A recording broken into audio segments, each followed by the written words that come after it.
एक बार एक बड़े से हॉल में बहुत सारे लोग बैठे थे। वहाँ पर दुनिया का एक बहुत ही बड़ा स्पीकर आने वाला था और सब लोग उनकी बातें सुनने के लिए वहाँ पर आए थे। लगभग 10 मिनट के बाद वह स्पीकर स्टेज पर आ जाता है और वह बोलता है कि अगर आपने मेरी बात ठीक से सुन ली और समझ ली तो आपकी जिंदगी पूरी तरह से बदल जाएगी। उसके बाद वह अपनी जेब से एक बिल्कुल नया चमकता हुआ 500 रुपए का नोट निकालता है और उसको ऊपर करके सबसे पूछता है कि ये नोट आप में से किसको चाहिए। ये सुनते ही सब लोग अपने अपने हाथ ऊपर कर देते हैं। वह स्पीकर बोलता है कि ये नोट मैं आप में से किसी एक को दूंगा, लेकिन इसके लिए आपको थोड़ा वेट करना होगा। अब वह स्पीकर उस नोट को अपनी मुट्ठी में बंद कर लेता है और थोड़ी देर तक उसको मसलता है। अब उस नए नोट में सल पड़ जाते हैं और वह थोड़ा पुराना सा दिखने लगता है और वह एक किनारे से थोड़ा फट भी जाता है।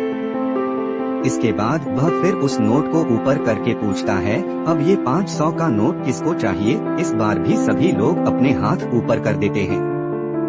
तब स्पीकर ने उस नोट को जमीन पर गिरा दिया और उस नोट पर 3 से 4 बार पैर रख दिया। इससे नोट और भी पुराना हो गया और उस पर थोड़ी मिट्टी भी लग गई थी। फिर उन्होंने उस नोट को ऊपर किया और पूछा कि अब बताओ, अब इस नोट को आप में से कौन लेना चाहता है। और इस बार फिर सबके सब ने अपने हाथ ऊपर कर दिए। स्पीकर अब नोट को फिर से नीचे जमीन पर गिरा देता है और उसके ऊपर कूद कूद कर उसको दोनों पैरों से रगड़ देता है और उसके ऊपर चाय भी गिरा देता है। अब नोट इतना गंदा हो जाता है कि उसको पहचानना भी मुश्किल होता है। कोई भी उस नोट को देखता तो यही बोलता कि अब ये सिर्फ एक गंदा कागज का टुकड़ा है, अब यह बेकार है, इस दुनिया में इसकी कोई वैल्यू नहीं है। स्पीकर ने एक बार फिर उस नोट को उठाया और ऊपर करके सबसे पूछा, अब इस नोट को कौन लेना चाहता है।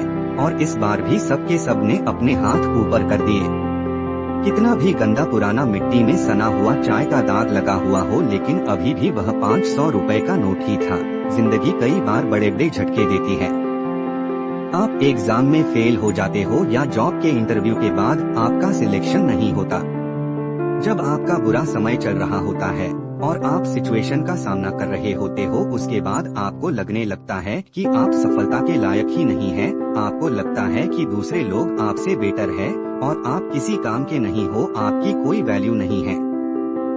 हमेशा याद रखो, इससे कोई फर्क नहीं पड़ता कि आपने कितनी बार सिचुएशन का सामना किया है, आप जिंदगी में कितनी बार फेल हुए हो, आपकी वैल्यू हमेशा वही रहेगी जो पहले थी। आपके पास कुछ खास है जो दूसरों के पास नहीं है और ये कोई भी आपसे छीन नहीं सकता। अब तक सक्सेस नहीं मिलने से आपकी वैल्यू कम नहीं हुई है। आप अभी भी अपने बारे में कितना भी लो फील कर रहे हो, उससे कोई फर्क नहीं पड़ता। जो लोग आपको अच्छे से समझते हैं वो लोग आपके वैल्यू को उतना ही मानेंगे जितना पहले मानते थे। तो अपनी वैल्यू को समझो और कुछ बड़ा करके दिखाओ। धन्यवाद अपने कीमती समय को हमें देने के लिए। अपने जीवन में बढ़ते रहिए और खुश रहिए। ऐसे ही मोटिवेशनल स्टोरी, कोट्स और हिंदी मोटिवेशनल स्पीच के लिए आप वाइस आइंस्टीन को लाइक और सब्सक्राइब कीजिए।